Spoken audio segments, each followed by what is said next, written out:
All right, let's come back. So, here are the results.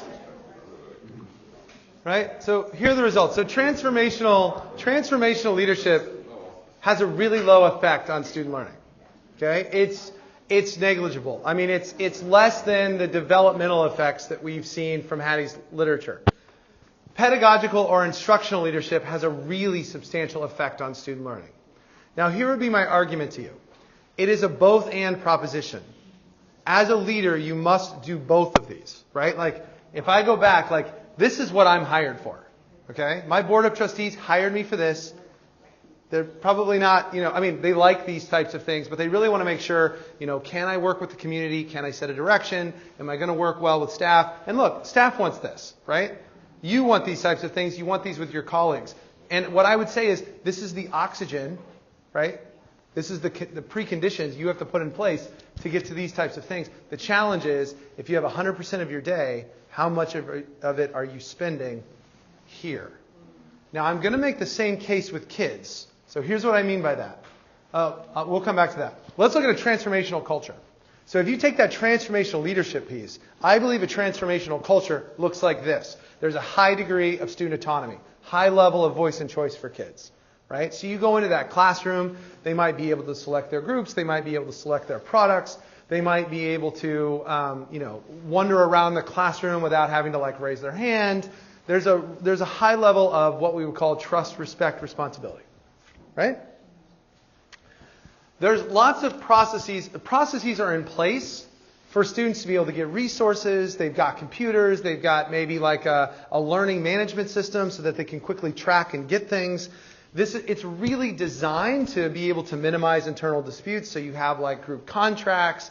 You've got a lot of ways of being able to run program or project management. Right? Those types of things are in place. And then there's ease of accessibility for students to meet with their teachers, right? So the teacher might say, look, this is your work time. I'll be wandering around. If you want to meet with me, these are things that we can do. In essence, you can think of this as, this is probably what a lot of Silicon Valley is like, right? There's just, except there's probably not a refrigerator full of beer, but there's or ping pong tables, but there's a relaxed kind of environment, right? Everybody with me on this? Okay? What we want to get to is we want to be able to have that kind of environment, but we want to make sure that we've infused that with a learning culture, meaning that the task is getting more than 1 year's growth in 1 year's time. The other one is really about saying, how do we have a really comfortable environment that really fits with the 21st century and the type of work environment we want to have? It's the same. What type of leaders do you want to have or do you want to be around? You want to be around people that are going to buffer external demands, allow us to focus. They're going to be transparent. There's someone that's vulnerable, but at the same time has a level of confidence, right? These are all the things that we want in leaders, and these are all the types of things that we want in a cultural environment. Yes? Would you agree? Yes.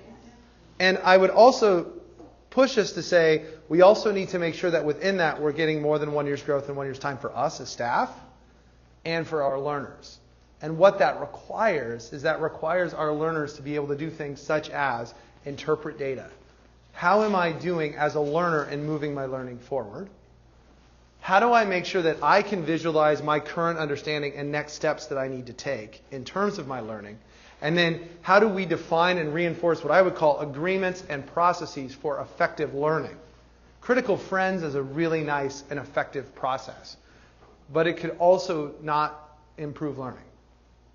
It could help with learning, but if you're doing a critical friends process that's really focusing on things that are not at the heart of moving student learning forward, then it's just that, right? It's just a really nice process that's not moving learning forward.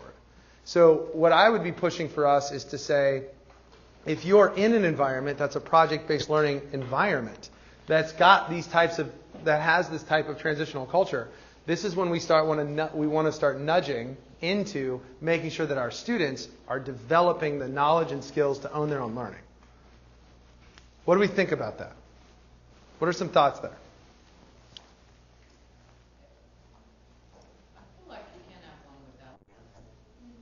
I agree. I feel like that when you said transformational, that's the logistics, and the other one is the content, so to speak. If you look at school I don't know if you get what I mean, but I think that the administration and the teachers need to think about this transformational, and it gives there's some motivation, and then we get down to the nitty-gritty with that instruction. Yeah. My argument would be this. You can have this without this. Yeah. It's just that you cannot have this without a transformational culture. And that's the challenge, is that a lot of our focus when we think about moving to innovative environments is that we've been focusing on how do we get this? How do we get a high level of autonomy for staff? How do we get a high level of autonomy for students? How do we make sure that we can create processes that make smooth transitions for kids? My argument to us is that we also have to make sure that we're moving learners in terms of developing their capacity to be able to learn and take ownership over their own learning. A lot of us asked yesterday, how do I make sure I get more than 1 year's growth in 1 year's time for kids? I actually think that's a valid question any person should ask when they send their kids to your school. You have my child for a year. It's required by law for you to have them, right? My daughter, I could be arrested for not having my daughter go to school. She's required by law, right? If my daughter is in anybody's class, I should be able to ask the question, is my daughter getting more than 1 year's growth in 1 year's time in your classroom? You have them for a year. Is she getting a year's worth of growth? And she should know it. And I believe an employee should know it. Are you getting more than 1 year's growth? Do you agree? Yes. And we would want that. I mean, we want to grow. None of us want to have our 22nd year of teaching be our 21st year again. You may for like a year or two, but eventually you're going to start saying, I'm done with this job. I'm done. You want to get to something where like we're constantly kind of moving forward, even if it's a little bit, but we're getting that 1 year's growth.